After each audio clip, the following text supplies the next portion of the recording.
Good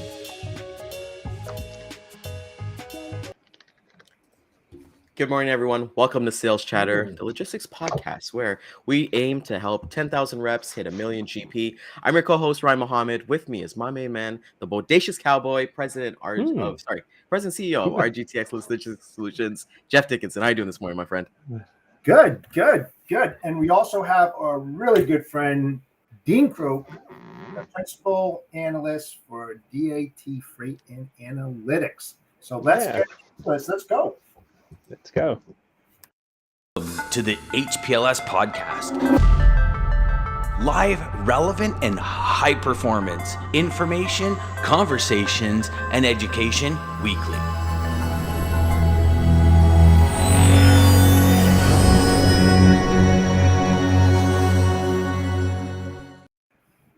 I want to say good morning to Daman. So happy to see everybody out here this morning. Dean, you got a nice little background going on there. Where you at this week? Nice little place called the Ritz-Carlton on Amelia Island, just north of Jacksonville. It's a barrier island, so it's not like I'm out in the middle of the ocean, but I watched the sunrise for the first time the last 2 mornings. It's absolutely spectacular down here on the beach. So it's the Stifel Investment Research Annual Conference. A lot of the large truckload carriers, all of the big warehouse companies are here, a lot of the names that we've talked about before. So there's a lot of private equity firms here, a lot of bankers, a lot of truck companies, big and small, and it's their annual event. A lot of one-on-one meetings. So it's a lot of folks don't want to disclose their position publicly in sort of meetings with questions. There's a lot of one-on-one meetings that goes on. But we presented yesterday. We did our spot market update yesterday in a fireside chat with Bert Subin, who's head of the Transportation and Logistics Division. So it's a very interesting conference. First time for me down here at this conference, but we've done a number of podcasts, media excluded podcasts for all of their, Stifel Transport and Logistics investors over the last couple of years. But this is the first time they've been back since the pandemic started with a face-to-face event. So it was quite. So I got to ask you, Dean. I got to ask you, any rumors on any M&As? No one would say a thing. Despite all of the lubrication last night with copious amounts of beer and wine, and there was still nobody chatted. Not a peep.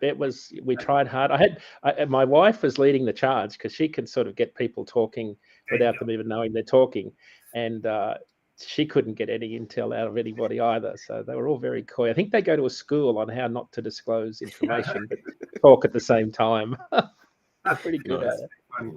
That's awesome, guys. And speaking of your wife being able to have that conversation with anybody, I want to get into Valentine's Day with you, Dean. It's one of the, I would say, one of the main holidays to basically start the year that we all kind of look forward to. A lot of things are kind of changing. I was kind of reading your blog, which everybody should check out, your blog that came out yesterday. What can you tell us about just Valentine's Day, the impact that it has in terms of like numbers? Because I know you put some numbers in the blog specifically. Yeah, it's one of those seasonal events, like some of these big events that we have around public holidays and major retail events move the needle on a national level. Some don't. And even though this is technically produce, it's more ornamental, so it's less fruit and veg, but it's so heavily concentrated in the Miami airport because about 93%, give or take, of our fresh cut roses and carnations come from Ecuador and Colombia. So it's only 3 hours by plane. And Miami's a massive air freight hub for Latin America and even Europe. So what you've got here is a big infrastructure for temperature-controlled freight at Miami Airport. It's automatically a hub for air cargo. If you go to Miami Airport, you'll see, LATAM Airlines, Air Cargo, Polar Air, Calita. All of the big air cargo firms are in and out of here all day. FedEx, UPS, of course. So it's a big hub from an infrastructure point of view, but it's also ideal because it's a really easy place to get high volumes of flowers in, and they'll load 60, 70 tons in the 747 air freighter. They'll whip them into Miami in 3 hours. And these planes are just going back and forward, have been for the last month. The biggest shipping week was last week in terms of volume. This week is a little bit less. But what happens then from a trucking perspective, and it does move the needle in Miami, but not nationally. Reefer rates went down last week, only a penny per mile, but they went up considerably in Miami from a fairly low base. because you have so many loads of freight, time sensitive, that has to move out of Miami, and it's got to go north and then all points from there. So it's concentrated in one very small, tiny footprint in America, but it has a huge impact on carriers. So some of the big carriers like Prime Floral, Armalini, there's some big carriers that specialize in floral transport. I'm sure you guys have been involved in that in your time. But there's a lot of spot market activity too for carriers.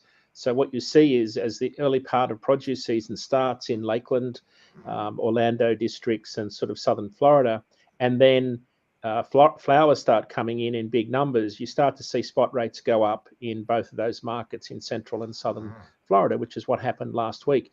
For carriers, though, it's not all roses, right? It's a lot of hand unload. So if you ever handled soft, flimsy boxes of roses, long stem roses on a pallet, they're pretty awkward. And for a lot of the guys, they're doing multiple deliveries, and it's live unload at places that don't necessarily have forklifts.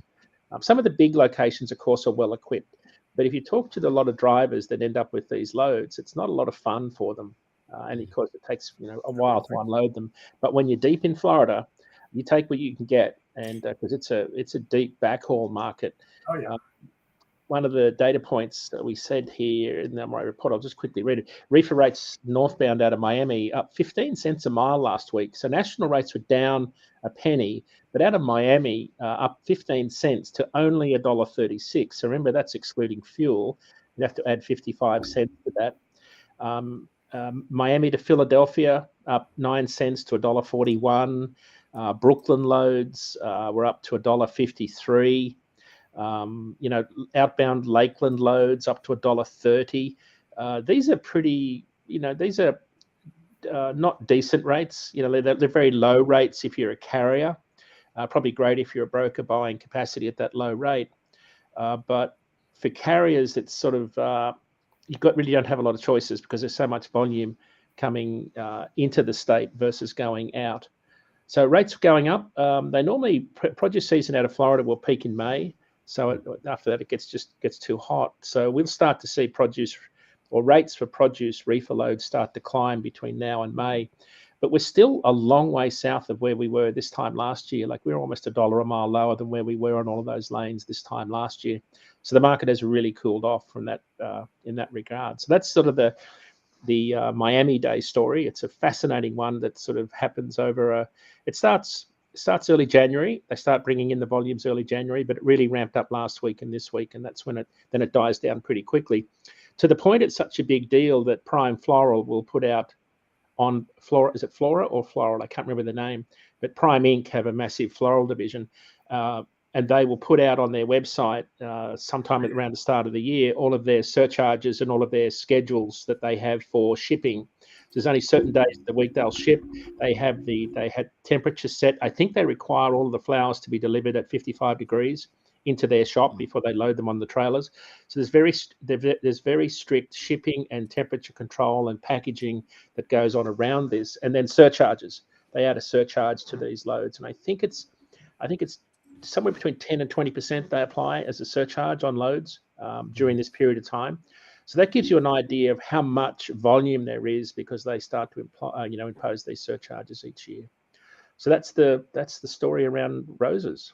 Got a quick question for you, Dean. I'm not sure if you could answer this. Over the last 5 years, how has the deadhead miles, because you mentioned, a huge backhaul, which everybody knows, but has the deadhead miles subsided compared to like 2 years ago? Because I know a lot of them used to deadhead to get up into the Atlanta area to get those profitable loads to pull up to the north, to the west. That's a great question because we don't track yet the deadhead component. We've got a lot of location data coming out of our DAT1 app where drivers, enable tracking when they're under a load. So we're starting to get that data. Has something to do with price, right? Because if you're going deep into the south, into the Miami area, you're going to get charged. But they're going to take into consideration that backhaul, the deadhead miles, because it's a losing proposition. So to your point, I think historically, look, when we look at our spot market data, for every 2 loads that come into Florida, 1 goes out. Right, so it's a 2-to-1 ratio. So you've always got to factor in that 200 or 300 mile deadhead. But with the increase of freight volume into the East Coast, during the pandemic, there is more volume here on the East Coast. How that's impacted the deadhead component out of Southern Florida, I'm not sure. That's a data point I need to chase down. But the other point, one of the big, investment communities that are down here are the warehouse guys and all the private equity firms. A lot of PE firms have invested a lot of money in warehouses. We've talked about some of the big dogs, here on the show before, but they're here at this event looking to invest in more warehouses, and there are more warehouses going in Florida. So whether that's inbound, it's a net inbound play, I'm not sure. I suspect there's more freight coming out of Florida than there has been before, but I think my instinct is that there's still a heavy deadhead component coming out of this state for sure. Pretty interesting. Jacksonville, to think about. Jacksonville. I talked to someone about Jacksonville Port because we've seen a lot of growth in Savannah, Tampa, Miami, but not Jacksonville. Jacksonville has got, I think there's money issues. One of the big investors here told me that there are, it's money issues are the big problem, but there's also some infrastructure issues that I've got to deal with. So it's a very strong spot market for DAT, as it is without import volumes coming in. I just noticed on I-95 yesterday, you see an awful amount of dray carriers running south and north, south loaded back north. So that tells me that it's either Brunswick or Savannah that they're pulling out of. Could be Jacksonville, but the way that, we were north of Jacksonville and I could tell they were loaded on the southbound leg and empty on the way back. So there's those old chassis trailers with the Dayton wheels and the recaps. So we had a funny story. So we're roaring along 95 and it's like a raceway. So everybody's doing like 90 miles an hour. And they're hammering north towards Brunswick. And my wife said, geez, look at these people. They're crazy. Guy came around me on the right-hand side, cut across 3 lanes of traffic, cut in front of a car, almost took their bumper off, and then hit a gator. Now, a gator as in the rubber recap gator. They call them gators, right? The recaps that come off these trailers. Oh, yeah. Yeah, call them gators. So it was the full recap. The whole tire came off this chassis trailer. Jeez. And he went over it. Two cars went over it. This thing went flying in the air. Everybody is just going at 100 miles an hour. Dodging it. Yeah, I was just saying. It's nuts. I hit one of those one night and did $2,000 worth of damage to my Peterbilt. I think everybody was in a rush to go see LeBron James win the scoring title last night. So LeBron James is the official scoring title. I want to talk a little bit about driving. Exactly. Gotta see LeBron. We gotta from there. Just before we move on from Valentine's Day, do you guys got any plans? Any plans for your wives for Valentine's Day, or any advice for anybody who are newer couples for Valentine's Day? Because do not miss that day. As much as she says she doesn't want anything, she does. Yeah, she does. Yeah, do something. I've got no idea. I write about this stuff. I'm probably the worst. I'm just terrible at this. I got to get my head in the game here. I don't know what to do about that. Yeah, that's funny. That's me. It's a big time year for myself. And my wife. I met my wife 43 years ago on February 13th. Then you got Valentine's Day. And then we got married on the 15th. So they're like, man, that was a shotgun wedding. You met her on the 13th and got married on the 15th. Right. So, I don't know what's funnier. Nerve, some of the comments, you got to read the comments. Can everybody on the show see the comments? Yeah. Everybody right? can. Yeah, it's for everybody. Yeah, it's for everybody to see.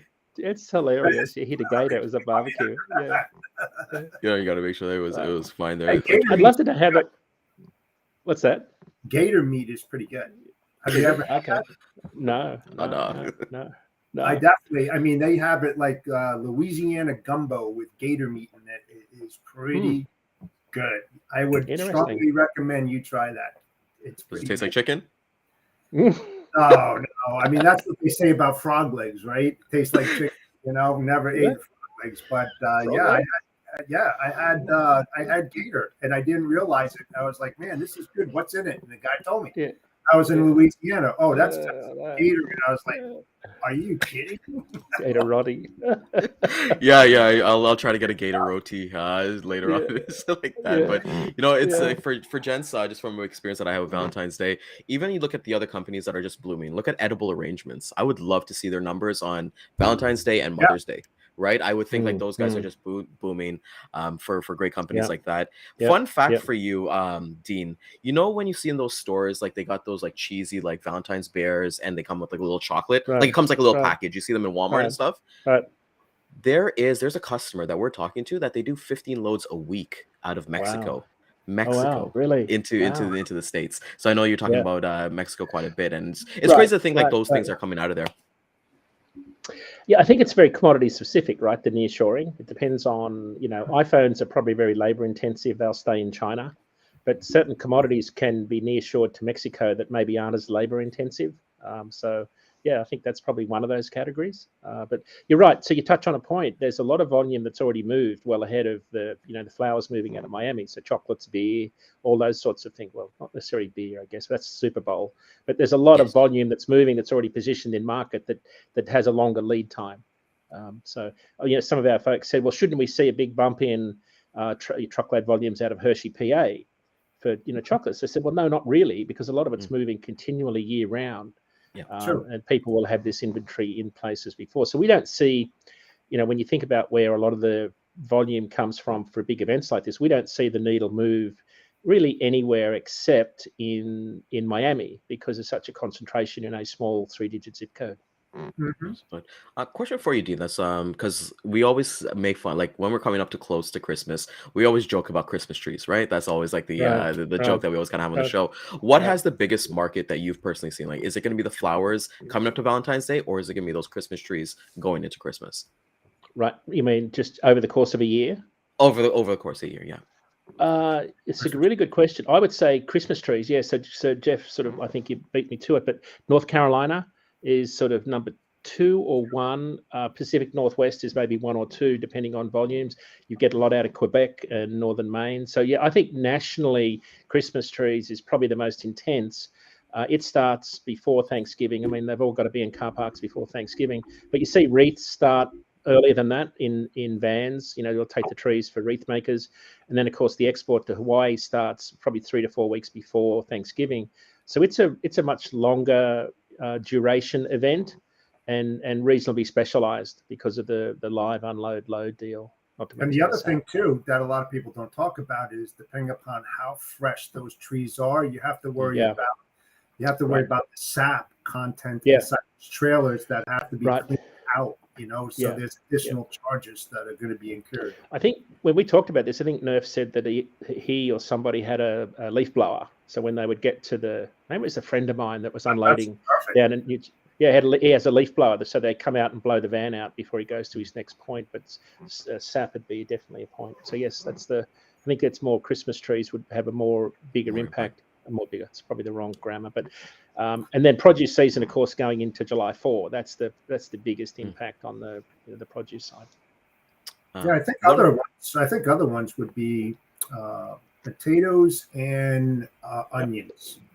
I think that would probably be the biggest ones, and those are the scariest ones. Not the potatoes, but the onions, because if you got corrugated and that driver happened to pick up a load of fresh onions, if that trailer is not cleaned out and you've got corrugated in it, it will absorb that smell in it, man. You don't want that on your shelves in Walmart or anything like that. Tell you something. As bad as onions. I did onions when I first got in the industry, and never again. They were pretty brutal. Nasty stuff. Dean and Jeff, another market that I'm looking at specifically, just for like the aspect of what's going on, is Phoenix. So we've got the Phoenix Open starting tomorrow, which is the golf tournament. And then obviously everybody knows the Super Bowl is coming on Sunday. And Phoenix, from what I'm seeing through social media and different things on LinkedIn, Phoenix is becoming a hot zone for freight. I'm kind of seeing that people are kind of looking at them, other than we talked about like Texas and things like that. Talk to us a little bit about Super Bowl, the impacts that it has in tourism, in terms of freight. Like you said, most of this stuff should already be there. In terms of like everything that's been delivered, perishables and non-perishables. But what does the impact look like from a trucking standpoint? Well, in terms of being a complete data geek, I took a swag at how many loads this meant for Sunday. And some of the data that in terms of the volume of stuff that gets consumed is staggering. If you start with avocados, right, there's something like 26 million avocados we're going to consume on Sunday. And that a lot of that's going to come from central Mexico, but high in the volcanic region, right in the center of the country. Good deal of it comes into far Texas in the McAllen freight market, right in southern Texas. And that sort of goes nationally from there. But there's a lot of volume. Whenever you have a Super Bowl on the West Coast, you see a disproportionate amount of avocados in particular going through the Nogales border crossing zone, straight up I-19 onto I-10, and then it's a straight shot into Phoenix. So I was down there a week before last, and you could see a lot of reefer carriers just running backwards and forwards on that lane. I think it's about a 450-mile lane. I think it's maybe a little bit longer. So that happens. I mean, that's a year-round lane, right? So you're seeing a lot of volume move because you've got, California not far away, and obviously the north. You see a lot of carriers running to the Pacific Northwest out of that region. But there's a lot of volume moving there now, and I'll quote you some of the stats that I was able to glean from different sources. 1.45 billion chicken wings, 300 million gallons of beer, 14,500 tons of chips. I think they mean fries. 12 tons of nachos, 4,000 tons of popcorn. And it was 13.2 million pounds of avocado, including the casing. So it's a little bit less. But when I took 45,000 pound loads for all of that, it's about 70,000 truckloads of freight, which is a lot for an event. But it's a small number in the broader context of 225 million loads a year, across the entire country. But it's a lot into a small market around Glendale. A lot of distribution centers, a lot of cold stores. Some of that stuff is very time sensitive. Obviously, all the beer has, been in there in all the different markets for a long time. But that's the Super Bowl. It's a big event, and it does move the needle a little bit on some of those lanes. It didn't move the needle nationally, but I'll bet next week when we talk on the show that we will see some pretty healthy numbers on inbound freight into Phoenix, and it's a growing market too, right? Just for general freight on the outbound side because of all the warehouse distribution that's been going on. So it's typically a net inbound freight, so you get more loads going in than out. But I think that's growing on the outbound side. Obviously, outbound rates are much cheaper, so it's attractive for a lot of warehouses to be strategically located there. So that's the Super Bowl deal. That's Sunday. Pretty big event. Who you guys got? Who you guys got? I think I'm with the Chiefs. I don't know. Hard to go past with the Chiefs. And the reason is that I'm a Giants fan. I cannot root for the Eagles. And plus, my wife's cousin, used to be the quarterback of the Philadelphia Eagles back in the 90s. Yeah. But still, so I'm like on the edge there. But I'm still going with the Chiefs. I gotta go with the Eagles, man. I gotta pick the Eagles. They're a pretty good team, and who knows if Mahomes is even playing, right? So if Mahomes doesn't play, it'll be. What's up? I haven't heard. I haven't heard the news. What's happening? Yeah. Well, he twisted his ankle or something like that, a couple of games ago. So he's been pretty rough, and he should be getting surgery. But getting that adrenaline. That's awesome to kind of see, right? It's the Super Bowl. It's a lot of things that people bring people together. It's one of the days that we look forward to, and I love what the Super Bowl is doing because when I was younger, the Super Bowl meant that me, my dad, and my sister would watch the Super Bowl, and my mom would go shopping. My dad would just give her the credit card and be like, "Go have some fun at the mall." But the halftime show this year is Rihanna, so I don't know. I think you're gonna get one of the loudest, one of the most viewed Super Bowls that we ever had, right? But Super Bowl is she gonna have a Janet Jackson episode? That's the After Dark episode of Sales Chatter. I'll leave that one completely alone. Dean, I was watching your show yesterday before we came on, and one thing that was brought up on the conversation was that construction orders were kind of canceled due to everything that's kind of going on. I think Ken was talking about Peller Windows with somebody in his Cub Scouts and things like that. What can you tell us a little bit of tidbits of what kind of happened in the kind of construction industry that we're seeing? Yesterday's show was fascinating. I learned so much talking to Justin Jalbert from Fast Markets. He's kind of a bit of an expert in this lumber construction space. And he was telling us about some of the numbers. And of course, what they were talking about in the general context, the market was bottoming out, and housing construction was going to start to improve. So we'll put that in the chat section. We'll put the link in later. Come join us, Nerf. It'll just be the four of us, I'm sure. But the data point, everybody should watch this on YouTube, right? Especially the last 15 minutes. Forget all my stuff up front. That's all boring. But the really interesting stuff was when Dustin broke down the entire lumber market, housing market. And what I didn't know was that repair and remodeling was about 30 to 40% of lumber demand, which is a staggeringly high number because, as he said on the show, everybody talks about all the sexy numbers, the housing starts and the permits and the houses under construction. But he said the data point that really doesn't get talked about, and it's hard to track this down, are the amount of homes that have been remodeled. And if you cast your mind back to the shows we were doing back during the pandemic, we were talking about people building decks. He called it the DIY boom. And a lot of people were building their own structures in the backyard, converting garages into bedrooms, doing all sorts of remodeling. I was one of those people. We're still doing remodeling on our house right now. But he said that's about 30 to 40% of demand, which is really interesting. And it's cooling down. So it's adding. So if you think about that, it's called a third of overall demand for dimension framing lumber, of which a lot of it comes from the southeast because of the quality. He said that has been a significant number of demand in the last 2 years, but it's cooling right down now. So that's part of not only our housing starts down about 35% year over year. We are also, and I can quote you the exact number. We built at 909,000 in December. That's about 300,000 fewer single homes compared to December 2021. So it's a lot. We're building a lot less homes, but the data point that he shared with us was the builders are becoming more confident. But there were he was talking about cancellations. I've got to go back and look at my notes to get some exact numbers on that. But it was just a really good show. I thought it was very insightful. I walked away from there with a little bit of an optimistic view on the housing market and the flatbed market because our short-term forecasts have flatbed rates bottoming and coming up really quickly, which is good news for carriers in that space. Of course, that shouldn't be a surprise because spring is normally when you see flatbed activity start to increase. And we've had a really mild winter. I don't know if you've noticed. We've had a mild winter in New England. People are still digging holes and building stuff. Normally, when that ground freezes, there's a hiatus. People take time off. Drivers go on, they're furloughed, especially in that sort of the dump truck, space. But they have been flat out all winter. And I think there's more construction activity going on than you would see normally. Normally, steel production is starting to come up. I did looked at some data on that the other day. If you want me to share that, Ryan, I looked at steel production. So we get our data from S&P Platts. Look at the southeast. So think about flatbed rates nationally at about $2.05 a mile, excluding fuel. But in Montgomery, Alabama, one of our largest flatbed markets, outbound loads are at $2.56 a mile.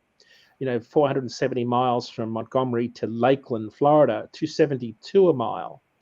So the Southeast is a really rich lumber. It's the biggest market for steel production, which again is kind of surprising. I thought it was more Great Lakes region, but it's not. It's the Southeast is where most of our steel is produced.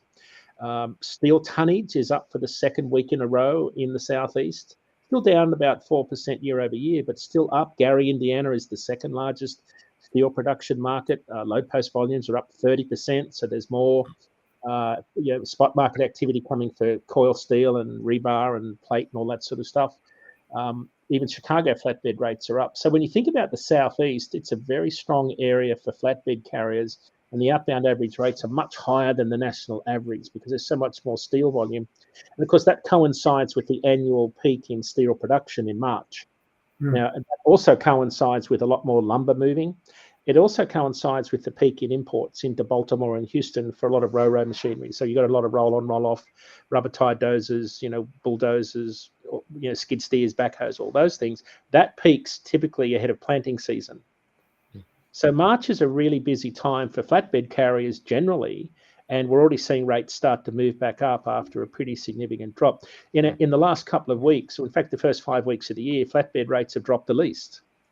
Refrigerated rates have absolutely dropped the most compared to previous years, but flatbed's been pretty, I will say flat, to use a play on words, but it's actually pretty healthy at the moment for flatbed carriers, which is good for the carriers, I think. I'm sort of always on the carrier side, so I'm probably getting yelled at by people watching this. You know what, Dean? This brings up an interesting thing when you're talking about flatbed rates.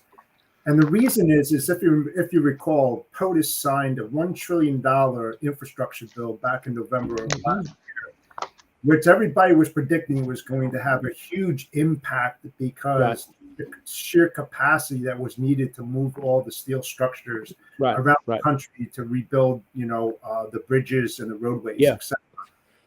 That didn't really have a big impact, did it? Well, not on the long haul truckload sector. Absolutely not, because a lot of that infrastructure is going to move short haul, very regional, asphalt, plate steel, gravel. I posted a picture or a video on Instagram that my wife took on the way to the airport here this week. It's worth having a look at, but it was a steel girder for a bridge, and there's about 20 of them. They're hauling from up in Maine all the way down to Rhode Island, and they have police escorts. And this thing must have been, it could have been 150 feet long. There's a long spans. This is a massive beam. And but the interesting, and I knew one of the drivers. So when I did the video and posted it, he said, "Oh, that's me," and we got chatting.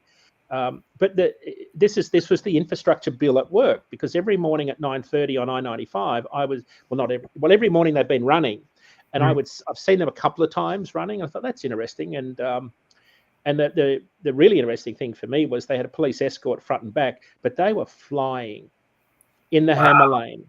In the hammer lane, flying. They have 4-axle self-steering trailers, tri-axle, tri-drive trucks, and there were 2 of them and escorts back to back. And the police set the speed, so they're allowed into Massachusetts at 9:30 a.m. and they go like you've never seen trucks go. It took me every bit of my driving skills to get close to these guys with these long, heavy loads. But the police troopers set the speeds through on I-95, and they have people out the front blocking and clearing traffic. So long story short, it's our infrastructure bill. This is probably a 200-mile haul from a local company that's making the steel for the bridges. So we've always said that the impact will be, that's why I looked at Gary, Indiana and Birmingham markets for steel production. We'll see some lift out of there for sure on regional haul loads, but I think a lot of it's going to be mostly regional short haul. In particular, I think the guys that got, dump trucks will be doing particularly well out of this. But I see it on the highways. I see roads being widened, interstates being going from 2 to 3 lanes to 4 lanes. I think it's already happening. I did a post about that. I think we talked about it on the show, but people normally joke about 2 seasons, winter and construction. Well, in the middle of winter, people are building stuff still. Construction season is like all year round at the moment.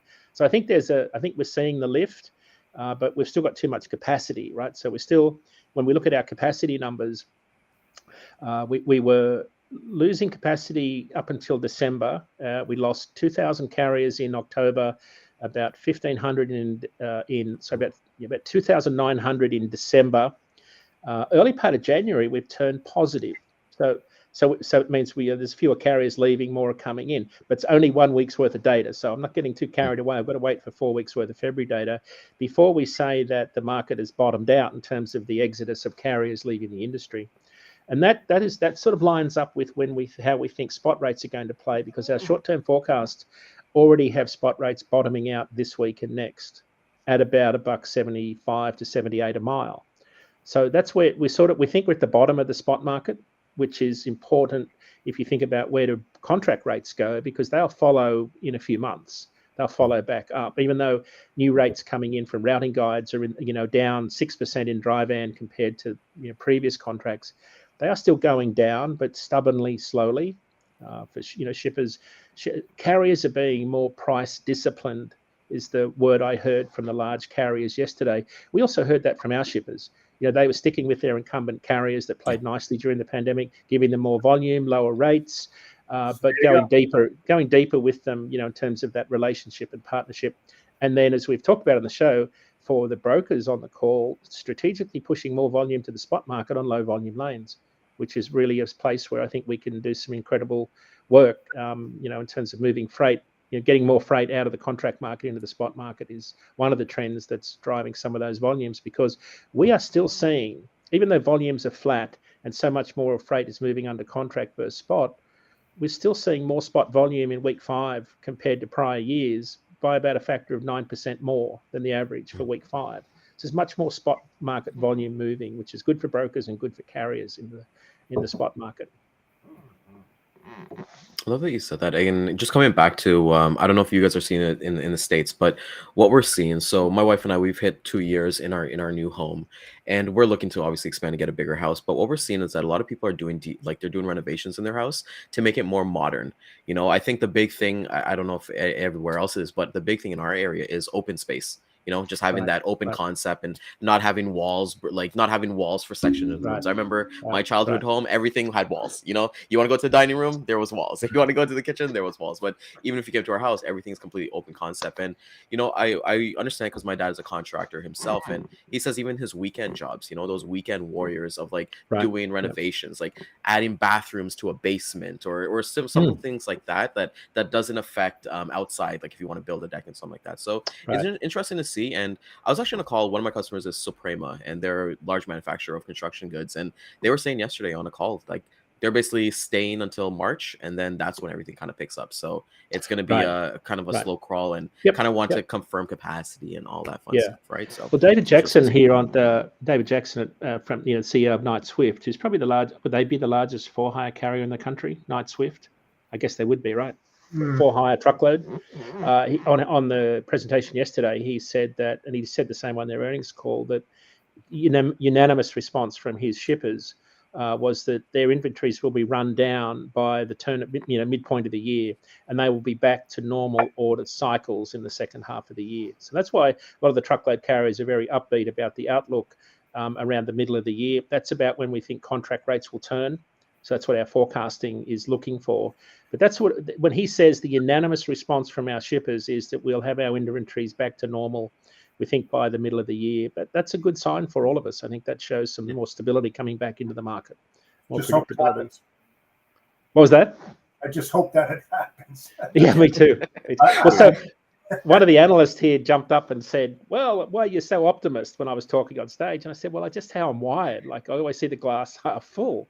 And he said, and then he started rattling off all the stuff that could go wrong. And I thought, well, if any of that happens, like this is a whole different discussion. We're probably not here, talking about stuff like this. So, I mean, that's the kind of discussion we had when we were talking about the imports and all the disruptions and everything. And it didn't happen. Hey, imports. We got the latest data yesterday. I don't know if you want to segue to imports, Ryan. I'm happy to. I've got some data there that we could cover. Yeah. So we looked at the peers data set we get from IHS Market, which is now owned by Standard & Poor's Platts. We look at this data every month at a port level. And I'll read off some of the stats here that Christina Ellington, our data analyst, was able to put together for me. So remember, these are preliminary, so they've got to be vetted because these numbers come from the bills of lading that the Customs and Border Patrol process. So they take a bit of cleaning up and verifying after month end. But national volumes up about 1% compared to December, which is interesting. But the slowest start to the year since 2018. So volumes are still way down. Down about 16% year over year, trending at about 2018 levels. Compared to 2018, January volumes are about 1.6% higher, just over 2 million TEU. Remember, we talked about this as a critical data point. We've been at over 2 million for about 28 months. But down around 2 million is when our supply chain normalizes. East Coast down 11% year over year. But up 1.7% from 2019. These are sort of some benchmarks to think about. West Coast down 23% year over year on the West Coast. That's the lowest level since 2011. So West Coast import volumes have really tanked. Gulf Coast, though, and again, remember this is a smaller, there's not as much volume as the East and West Coast on the Gulf Coast, down 8% year over year, but at the second highest level on record, and even 18% higher than in 2021. So that's the quick summary of the data on the import side. This is the quiet season, so we're no surprise about volumes being lower. But I think the data point that really confirmed what we've all talked about is there's been a sizable shift in freight volumes to Houston, in particular. Yep. We see it on the truckload market side. We see a lot of spot market volume. And when you think about this data, folks, just don't think about containers. This is break bulk also. So there's ro-ro, roll on, roll off, break bulk, reefer, hazmat, non-hazmat. So this is sort of all TEUs. I haven't included any of those numbers or the break bulk tonnage, which I'm going to do next week. because the break bulk tonnage is sort of those special project, loads that flatbedders and low bedders and flatbed and drop decks and all those sorts of things go on. Break bulk volumes have been surging also into the Gulf Coast. So crazy, because I know Jeff's a big import guy. He definitely keeps on track of that, and it's Yeah. important to know that because you see that impact. Jeff, just ask you a question here. From imports, taking the import data, how can somebody use that if they're doing truckload within North America? Like, when does that import data start affecting the truckload market? Well, it really all depends, right? To Dean's point, when you're looking at a lot of the shippers, right, switched from LALB and they started moving a lot of their freight back into Houston or even going into the New York, New Jersey market. And we've seen that over the last several months, cheaper to move their product out. We did an analysis not so long ago where we said, you know what, we'll bring it into LA and we'll ship it here, or we'll bring it in to Houston and ship it to the same location. And lo and behold, it was cheaper for us and the shipper to bring that freight into Houston to deliver it to the same location rather than it was very unusual. So these kind of stats that Dean is talking about is very impactful to the way that people do and conduct their business, especially if they have a lot of imports in there. They must have their finger on the pulse and follow that, because it's helping them to dictate what they're going to do down the road, sort of speaking. And again, the market can change on a dime, right? We've seen it, but it's a little different now than it has been in the past, for sure. Yeah. The data point I was reading last week, I think it was Ari Ash from Journal of Commerce was writing about. He has the truckload index he has these shipper truckload index where he measures the premium that shippers get from the premium over railroad by shipping on the railroad versus shipping on a truck. So he measures how much a shipper saves by using the railroads. And one of the things that he was talking about was truckload is still incredibly competitive on short haul. Railroads have a lot of problems on short haul, east of the Mississippi in particular. But when you've got to use rubber to move containers across Chicago, it gets very problematic and costly, and you have lots of delays. So on the long haul sector, truckload is pretty competitive. On the short haul sector, though, a lot of volume still moves on truckload because I think the intermodal networks have a difficulty doing that. Oh yeah. You want to stay at 700 miles at least, or greater. Yeah, but the data point that caught my attention was, and he said the competition in long haul won't come from truckload; it will come from all of the intermodal carriers undercutting each other to get volume. Yes. And he listed, Hub and JB Hunt and Schneider, and so all those companies that have big intermodal networks were looking to secure, obviously book all their slots they're paying for on trains. So I thought that was a very interesting data point that he shared with us. And I think it was in an article. It might have been on the Journal of Commerce where he wrote about it. Because normally truckload, when truckload rates drop to the levels they are now, and they're about half what they were on Los Angeles, Chicago at about $1.50 a mile. Normally you see a lot more volume moving on truckload because it's much cheaper and faster than putting it on a rail. So there's some interesting things going on. To your point, Jeff, we're seeing there's a lot more capacity on the West Coast versus freight because you've got a lot less imports coming in.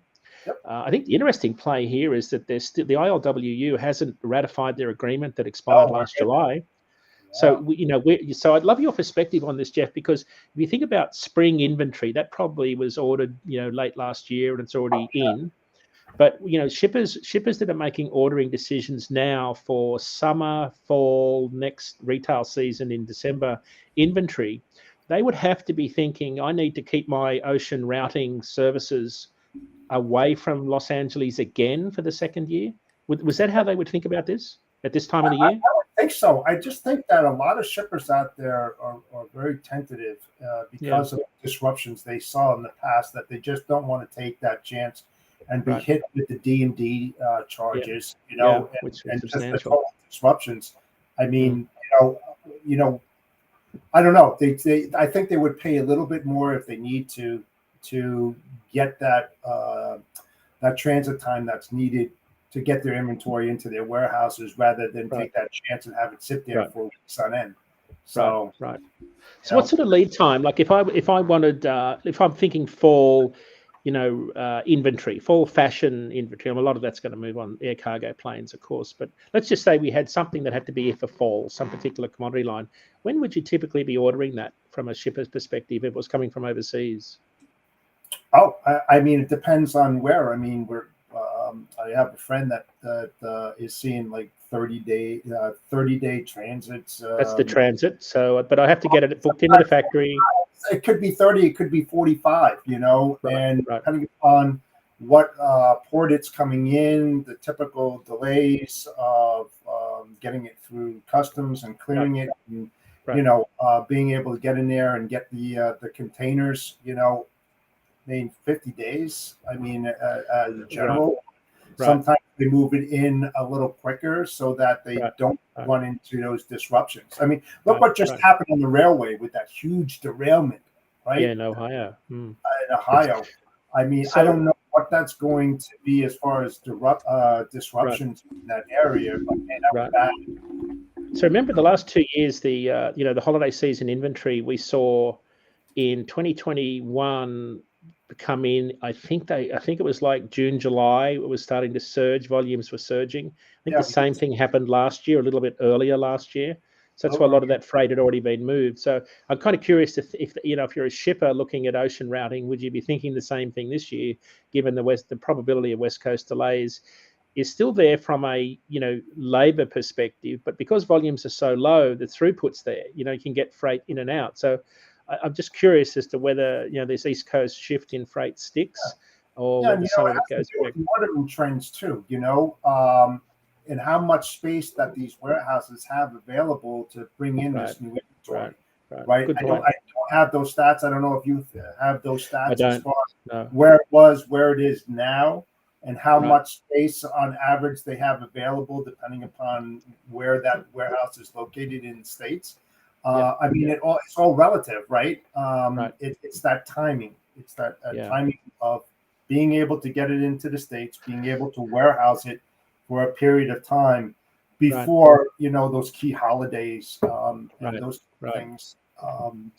So one of the big investors down here, PE firm, I was talking to him at dinner last night, and he said one of the things we're meeting with a group of firms down here is to decide whether Miami is a bubble or not. So he was referring to the massive growth in warehouse space, but he just used the word bubble, and I thought, well, that's very interesting. So what is that? What you guys are obviously worried about, downside risk of demand falling away, which kind of leads to our question about imports being routed to the East Coast. We're definitely seeing more. I think the experts are calling it China plus one, which is that additional supply chain redundancy they want to build in for another country like Vietnam, away from China. So they've got a different option. So that's that nearshoring. Oh, sorry, that's the reshoring that they've been talking about. Yeah, so that's and that changes the routing to the East Coast for a lot of those carriers. So it's absolutely a factor.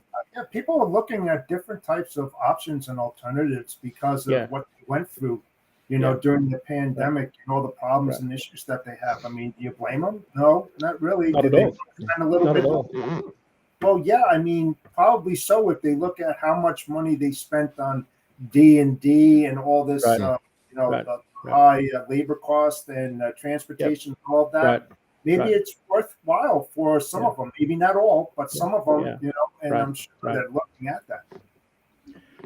Yeah, I mean, one of the things that the market did was, I think it's shortened the cycle times because there was so much volatility and so many things broke and were upended. We are 12 months. We're just coming up the anniversary of Russia invading the Ukraine and diesel prices going through the roof and spot rates sliding south. So we're almost up on those pretty hard year-over-year comps. But this was, it was only a year ago that the market turned significantly in terms of, capacity loosening, rates dropping, diesel prices going up. But we're already, 12 months later, we're already looking at the bottom of the market and the next cycle starting. It's on the spot side, and think about contract rates started to drop in the middle of last year. It'll be the middle of this year before they start to, revert back up.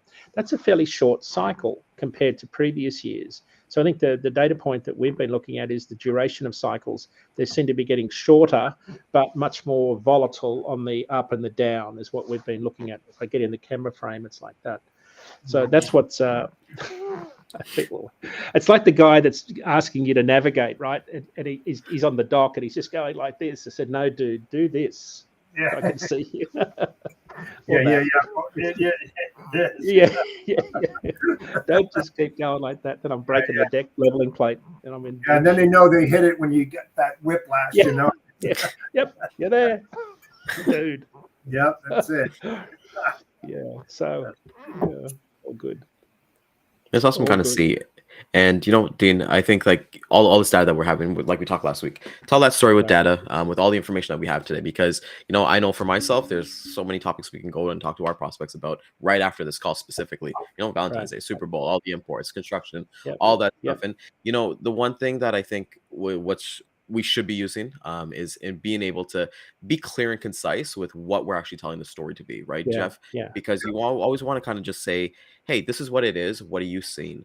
I got a question before we kind of lead off here, because I'm seeing it on my end here. We always talk about, hey, the spot market is kind of like dropping, rates or something like that. But I feel like there's always kind of an ongoing struggle where carriers, I'm not kind of put a general broad thing because it's not everybody, but some carriers, they don't pass on, let's say, the savings or even the increases. They'll pass on the increases, but they won't pass on the savings onto the brokerage. And we're kind of just seeing that from, okay, well, we can't operate from last year's rates because those are not feasible for right now.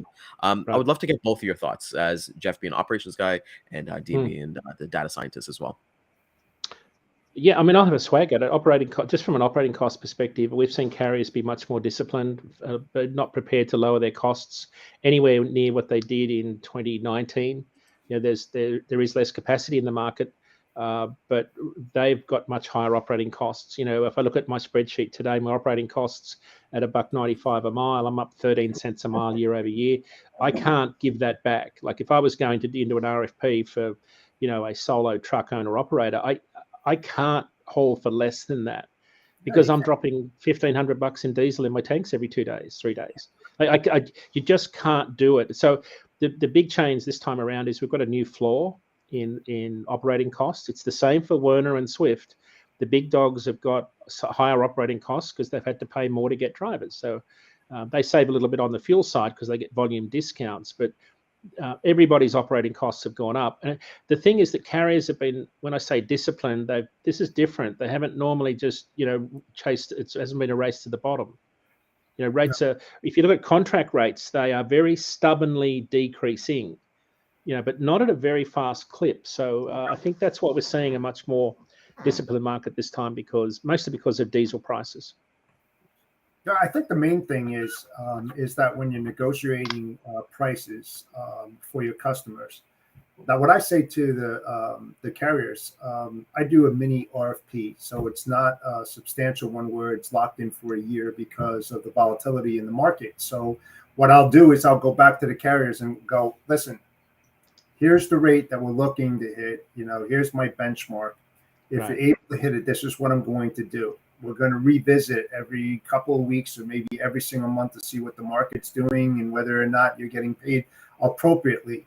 If we see a drastic change in that, we're going to have a discussion, and I'm going to have a discussion with my shipper and say, hey, listen, this is what we're seeing, because you can't lock it in because these truck drivers are losing their shirts literally if they lock. Let's just say that, West Coast to the East Coast, from Ontario to Elkridge, Maryland, $5,000, right?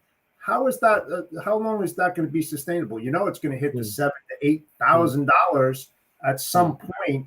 So, are you going to lock in a $5,000 rate annually on that? No, you're not going to do that. Yet that carrier is going to be long gone and looking for higher prices, to feed his family. For sure, I'd do that, So that's why you have to have that collaboration, be that honest and, and have that integrity, show that transparency and tell your shipper, this is what we're seeing. We have to take care of the carriers. Carriers will take care of you. So, yeah.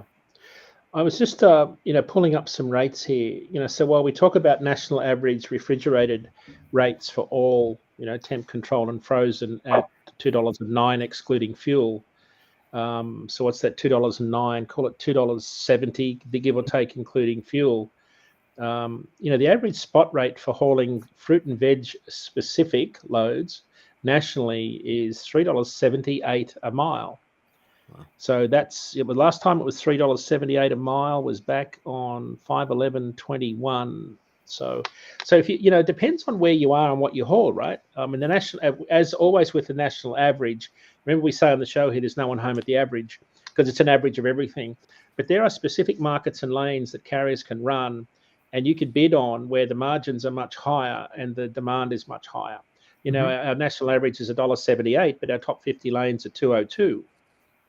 Right, so it depends where you run and where you place yourself. And I think that if I could quote our fearless leader, Dan Deigan, about a year ago, we were talking on this show, and he was quoting a story about a flatbed carrier in Michigan or Detroit or something like that.